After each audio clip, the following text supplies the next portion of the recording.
As we continue our look at the challenges and the opportunities that are facing an Obama administration, let's look at Central and South America with Shannon ONeil, a specialist on that region at the Council on Foreign Relations here in New York. Shannon, thanks for being with us again. Glad to be here. Cuba, Fidel Castro. The United States has been at odds with him, with that country, for decades now. So his influence is waning. What can we expect from an Obama administration dealing with Cuba?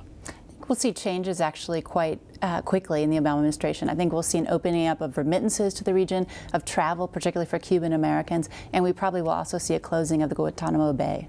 All right, so what about the embargo? This has been a major sticking point between these two nations. Is it possible that could change with a President-elect Obama? Well, that has to come from the U.S. Congress, that change, but we have seen changes in demographics, particularly in Florida with Cuban American voting. In this last election, Florida went for Obama, so we could see a change too in Congress moving away from the embargo. That we'll have to see. Okay, and another issue, when we start talking about South America, trade. This is something that often doesn't get talked about in the headlines. It's not real sexy, but it is very important.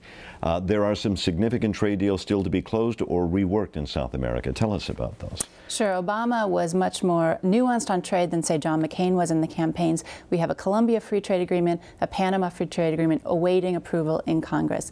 Those will most likely have to be changed, add some labor issues on there, some human rights issues, some environmental issues to get them passed. But it is possible to be passed. They'll just be different agreements from where they stand now. And I can't let you go without talking about Venezuela. Hugo Chavez has been, very much opposed to the U.S. Could we see a change, and if so, why?